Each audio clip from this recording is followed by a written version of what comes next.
Hi everyone, today I'm going to share my tips around how you can work with children and how you can help them to process their feelings and their emotions. Now, we all have everyday feelings which can sometimes slip into overwhelming feelings, and sometimes we can, even as adults, find it hard to manage and express them.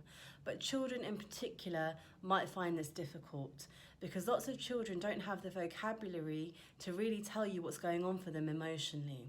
So we need to use other ways to help them to process and express their emotions. So here I share some tips with you today. Number one, get creative. So step outside of the adult box and step into that child's world. So children's natural way of relating to the world is through the use of games, toys, anything with metaphor.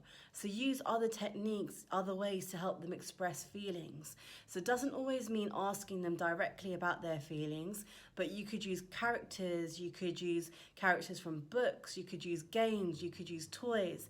Any mechanism that you can to help them think about emotions, and also scenarios where people have processed and expressed their feelings. So that's a great way to start the conversation around emotions. You can then help children to link it back to their own emotions and what they can do when they feel a certain way. Number two, normalize mental health. So just like our physical health, we have good days and bad days in relation to our mental health.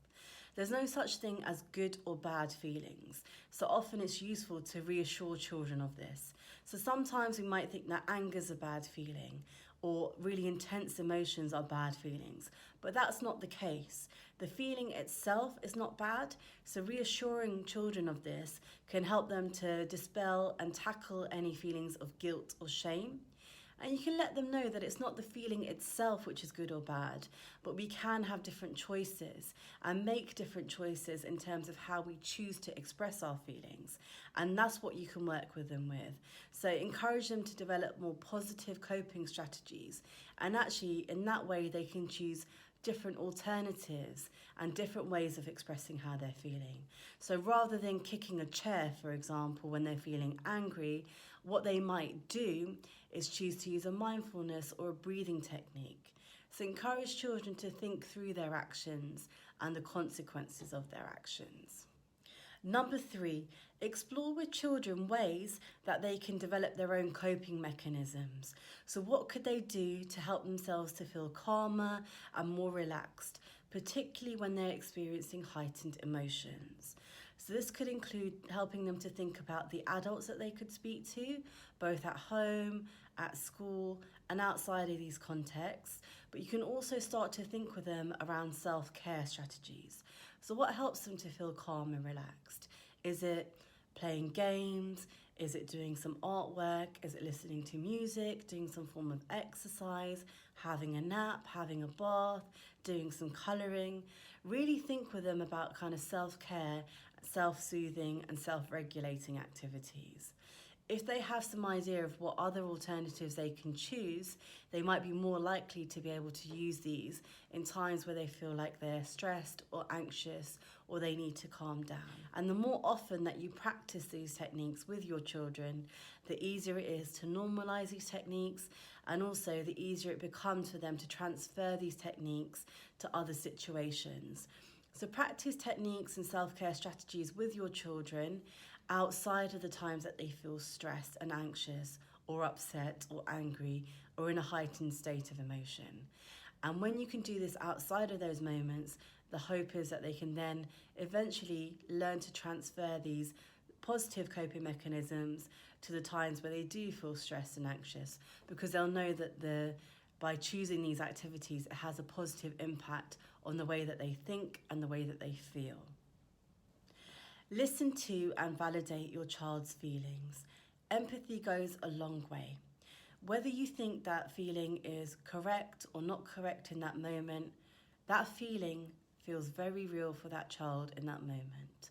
So having an open attitude, a curious attitude, and an accepting attitude can be very powerful, because a child feels listened to, it feels heard, and they therefore might be more likely to come to you in the future and express how they're feeling. So be consistent and persistent in this approach to your children. Also, what you can do is help your children to label the emotions. So they may not have the emotional vocabulary to say, I feel this way. But once you start to hear them, empathize, and listen to them, and label with them, this helps to increase their emotional vocabulary. And hopefully, at some point, they can come to you and say, I feel this way, or I feel a certain emotion. And then you can work with them to help identify the best coping strategy at that point in time.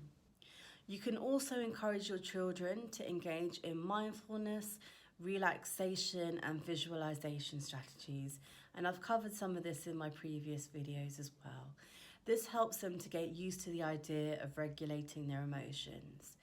Just to say that regulating emotions is a process. So just continue with your children, be consistent and be persistent. And they'll all have good days and bad days, just like we do as adults. But the more regular you can be in your communication and the more transparent you can be and the more predictable you are, the more likely children are to feel safe and to talk to you about how they are feeling. And talking can mean writing things down, talking to you face to face, or expressing in another way. So the more that you do this with your children, the more likely they are to develop positive coping mechanisms to help them manage their emotions in the long term.